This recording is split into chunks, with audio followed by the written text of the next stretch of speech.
भैया ये बैंगन कैसे दिए? 40 रुपए किलो है। और करेले? वो 30 रुपए किलो है। सभी सब्जियों में आग लगी पड़ी है। सब इतना महंगा है कि गरीब आदमी कुछ खा ही नहीं सकता। गरीब आदमी के लिए ये भिंडी है, आप इसे खा लीजिए, सिर्फ 10 रुपए किलो। अच्छा ठीक है, तो इसे ही पैक कर दो।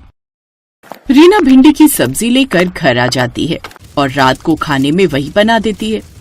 लेकिन भिंडी की सब्जी देखते ही उसके सास ससुर नाक सिकोड़ लेते हैं। ये क्या बहू, ये भिंडी खा खा कर मैं बोर हो चुका हूँ।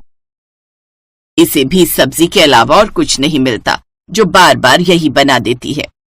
माँ जी आजकल यही सबसे सस्ती सब्जी है, सबसे कम दाम में यही मिलती है। ना जाने कब ये गरीबी के दिन खत्म होंगे। लोगों की बहुएं बाहर जा जाकर काम करती हैं। एक मेरी बहू है जो कुछ काम करना ही नहीं चाहती, बस सारा दिन इससे आराम करवा लो। आप ऐसा क्यों बोल रहे हो माँ जी? मैं तो खुद कुछ काम शुरू करना चाहती हूँ, लेकिन क्या करूँ वही समझ नहीं आ रहा। माँ, आपने जो ये कुरकुरी भिंडी बनाई है, ये तो बड़ी ही स्वादिष्ट है, खाकर मजा आ गया। अगर आप ये बाहर बेचो ना तो आपको अच्छे पैसे मिलेंगे। मेरी सहेली है ना रेनू, उसके पापा भी राजमा चावल का ठेला लगाते हैं। अच्छा, फिर तो मैं भी ये काम शुरू कर सकती हूँ, क्या पता अच्छी आमदनी हो जाए।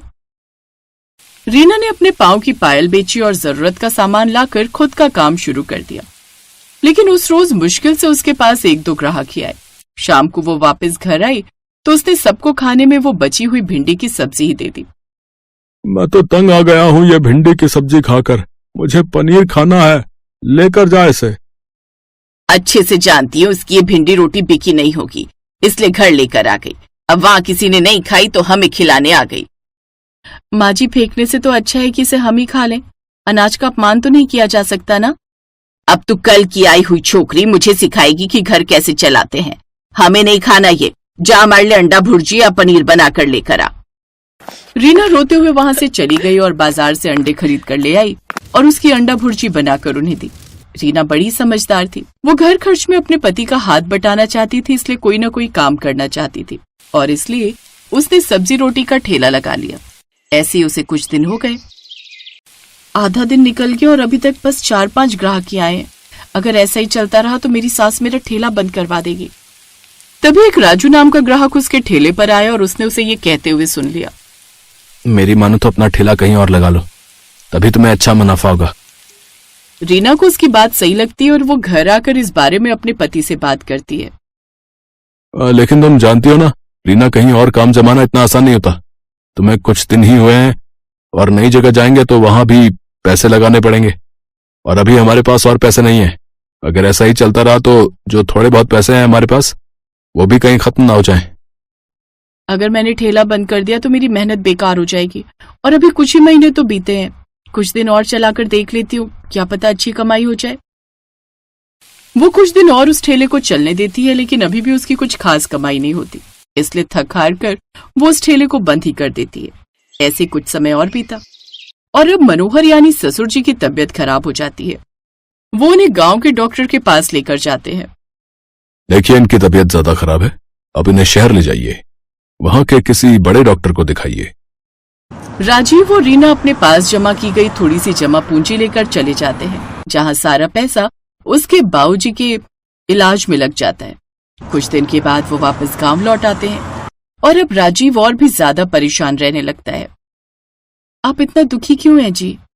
रीना, जो भी पैसे थे वो तो बाबूजी के इलाज पर लग गए और अब घर में आर्थिक स्थिति बहुत खराब हो गई है। ऊपर से इतने दिन काम पर ना आने पर मालिक ने भी काम से निकाल दिया है। मेरी कुछ समझ में नहीं आ रहा है कि मैं क्या करूं। अब रीना उसे हौसला देते हुए कहती है, आप कल ही कोई दूसरा काम ढूंढने चाहिए, क्या पता कोई अच्छी नौकरी मिल जाए। तुम ठीक कहती हो।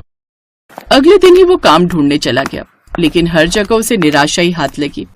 फिर एक जगह एक बिल्डिंग बन रही थी जहां ईंट ढोने का काम उसे मिल जाता है, लेकिन वो रोज इतना ही कमा पाता जिससे वो 2 वक्त की रोटी खा सके। फिर एक रोज अचानक मनोहर को तेज खांसी उठने लगी। सुनिए जी, क्या हुआ आपको? राजीव बेटा, राजीव, देखो ना तुम्हारे बाबा की क्या हालत हो गई। राजीव जल्दी से वहां पर आता है, तभी मनोहर जोर जोर से सांस लेने लगता है और कुछ ही देर में वो दम तोड़ देता है। उसकी मौत से घर में मातम छा जाता है। तो वहीं राजीव को भी अपने बाबा के जाने का बड़ा दुख था। मेरी गलती है जो मैं इतना भी नहीं कमा पाया कि अपने बाबा का अच्छी तरह से इलाज करवा पाता। मैं एक अच्छा बेटा नहीं बन पाया। आप खुद को दोष क्यों देते हो जी? तभी कोई उनका दरवाजा खटखटाता है। राजीव तुम्हारा ही नाम है? जी मैं ही राजीव हूँ। पकड़ लो इसे। लेकिन क्या हुआ साहब, मैंने क्या किया? अपने मालिक की सोने की अंगूठी चुरा कर भागा है और कहता है कि मैंने क्या किया है। नहीं नहीं साहब, आपको जरूर कोई गलत फहमी हुई है। ये ऐसा नहीं कर सकते। मेरा बेटा ऐसा नहीं कर सकता। हम गरीब जरूर है लेकिन चोर नहीं। अच्छा तो इतना बड़ा सेठ झूठ बोल रहा है क्या है? पुलिस राजीव को पकड़ कर ले जाती है। अब रीना और उसकी सास घर में अकेली रह जाती हैं और अब लगातार इन हादसों से उसकी सास भी बीमार रहने लगती है। हे भगवान, ये कैसे कैसे दिन देखने पड़ रहे हैं हमें। घर में राशन पानी सब खत्म हो गया और ऊपर से माँ जी की हालत भी कुछ ठीक नहीं है। ऐसे में उनकी दवाइयाँ कहाँ से आएंगी? लगता है अब समय आ गया एक बार फिर से अपना काम धंधा शुरू करने का। अब उसके पास और कोई चारा नहीं था, लेकिन अब उसके पास पैसे नहीं थे कि वो फिर से काम शुरू कर सके। तभी एक औरत उसका पता पूछते हुए वहां आई। रीना ने जैसे ही उसे देखा उसे गले से लगा लिया, क्योंकि वो और कोई नहीं बल्कि उसकी बचपन की सहेली प्रेरणा थी, जिसकी शादी शहर में हुई थी, लेकिन कुछ दिन पहले ही वो गांव वापस लौटी थी। तुझे याद है रीना, तू बचपन में स्कूल के टिफिन में अक्सर भिंडी लाती थी? क्या मजा आता था। तेरे हाथों की भिंडी कितनी टेस्टी होती थी। आज फिर वही बनाकर खिला देना। अच्छा ठीक है, मैं बनाकर ले आती हूँ। रीना जैसे ही रसोई में गई तो सारे डब्बे खाली पड़े थे। घर में थोड़ी सी भिंडी थी, लेकिन तेल, मसाले और आटा सब खत्म था। वो जल्दी से पीछे की तरफ से सामने वाली कमला काकी के घर गई और थोड़ा सा सामान ले आई और उसने फिर भिंडी और रोटी बनाई। वाह रीना, अब तो मजा आ गया, कितना मस्त बना है। वैसे जीजू कहाँ है?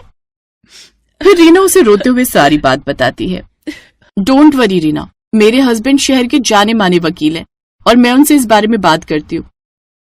और तब तक तू ये पैसे रख और खुद का भिंडी ठेले का व्यापार शुरू कर और साथ ही भिंडी रोटी के साथ लस्सी भी बेच।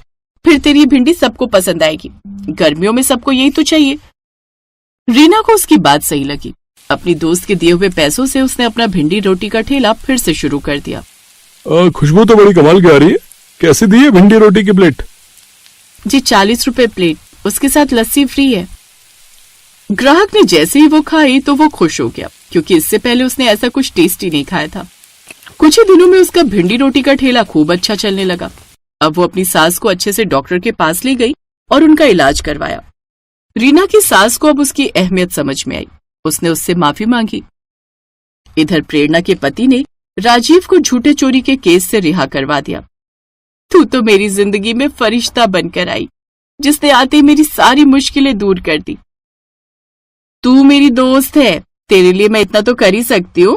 अभी तो मैं वापस शहर जा रही हूँ, लेकिन हाँ, जब भी दिल करेगा तेरे हाथ की भिंडी खाने आती रहूंगी और मैं तेरे लौटने का इंतजार करूंगी। प्रेरणा ये कहकर वहां से चली गई, जिसके बाद अब राजीव और रीना साथ में मिलकर भिंडी रोटी का ठेला चलाने लगे और उससे उन्हें खूब कमाई होने लगी। अब उनकी सारी परेशानियां खत्म हो गई और वो खुशी खुशी रहने लगी।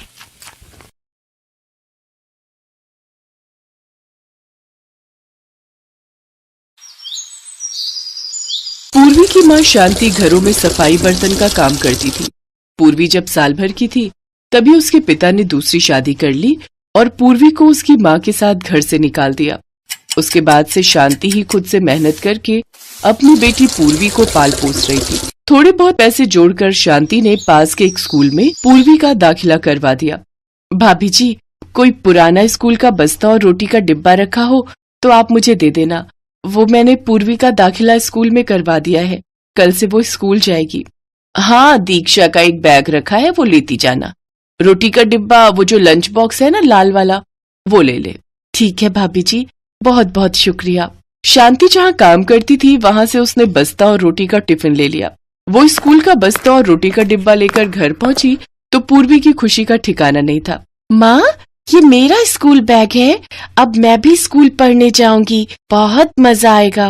पता है माँ, शीतल बता रही थी जब इंटरवल होता है ना तो सब बच्चे खाना खाते हैं, फिर एक साथ खेलते हैं, खूब मजा आता है। सब बच्चे रोजाना अच्छा अच्छा खाना लाते हैं, आप मुझे भी अच्छा अच्छा खाना देना।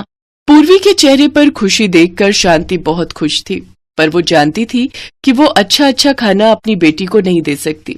वो तो जो रूखा सूखा बनाती है वही उसके टिफिन बॉक्स में दे सकती है।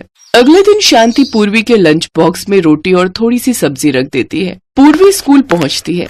लंच टाइम में सब बच्चे अच्छा अच्छा खाना खा रहे थे। पूर्वी चल लंच करते हैं, इंटरवल हो गया है। हाँ ठीक है चल। शीतल आज तू क्या लाई है लंच में? आज मैं सैंडविच लाई हूँ। और तू क्या लाई है? मेरा तो आज पुलाव खाने का मन था तो मम्मी ने आज पुलाव बना कर दिया है। और पूर्वी तू क्या लाई है? अरे तू तो रोटी सब्जी लाई है, वो भी थोड़ी थोड़ी है। ये कोई लंच थोड़ी होता है।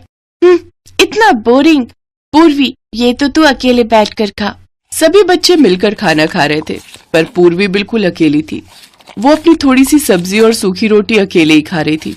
कुछ देर के लिए वो उदास हो गई पर उसके बाद फिर से सब बच्चों का ध्यान पढ़ाई में लग गया तो वो इस बात को भूल गई। पर अब पूर्वी रोजाना ही थोड़ी सी सब्जी और रोटी लाने लगी। अब कोई भी बच्चा उसके साथ बैठकर लंच नहीं करता था। क्या पूर्वी तू रोजाना ही रोटी सब्जी ले आती है? तेरे घर पर कुछ और नहीं बनता है क्या? छोड़ ना, देख आज मैं कितना टेस्टी लंच लाई हूँ, इसके चक्कर में सब ठंडा हो जाएगा। पूर्वी इस बात को लेकर उदास रहती थी कि क्लास के बच्चे उसका मजाक उड़ाते हैं। सब बच्चे मेरा मजाक उड़ाते हैं।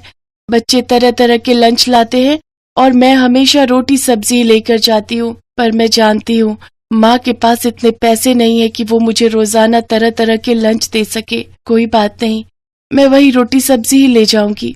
मैं माँ को परेशान नहीं कर सकती, वो पहले ही इतना काम करके थक जाती हैं। बड़ी मुश्किल से माँ पैसे कमाती है। अगर मैंने उन्हें कहा कि मुझे रोटी सब्जी की जगह कुछ और दो तो वो मेरी वजह से परेशान हो जाएंगी। नहीं नहीं, मैं उन्हें तंग नहीं करूंगी। कुछ दिनों बाद सब बच्चे एक पिकनिक पर चिड़ियाघर घूमने जा रहे थे। पूर्वी भी बहुत खुश थी कि वो पिकनिक पर जा रही है। माँ तुम्हें पता है हम सब बच्चे प्रिया मैम के साथ चिड़ियाघर घूमने जा रहे हैं। ये तो बहुत अच्छी बात है, पर बेटा ध्यान रखना अपनी टीचर को बिल्कुल भी तंग मत करना, उनकी हर बात मानना। ठीक है माँ, मैं टीचर जी की हर बात मानूंगी, उन्हें कहे बिना कहीं भी नहीं जाऊंगी। अगले दिन पूर्वी अपने स्कूल के बच्चों के साथ चिड़ियाघर देखने के लिए जाती है। चिड़ियाघर शहर से बाहर था। सबने चिड़ियाघर देखा और वापसी लौटने लगे। तभी रास्ते में स्कूल की बस खराब हो गई। स्कूल की एक और बस आगे निकल गई थी। ड्राइवर मैकेनिक को लेने के लिए चला गया। उसे लौटने में काफी वक्त लग रहा था। बस में बैठे सभी बच्चों को भूख लगी और वो अपना अपना लाया हुआ लंच खाने लगे। पूर्वी ने अपना टिफिन खोला तो उसमें रोटी और सब्जी थी। पूर्वी जैसे ही अपनी रोटी सब्जी खाने लगी तभी उसने देखा कि उसकी टीचर के पास लंच है ही नहीं, वो ऐसे ही बैठी हुई है। मैम जी आप लंच नहीं खा रहे?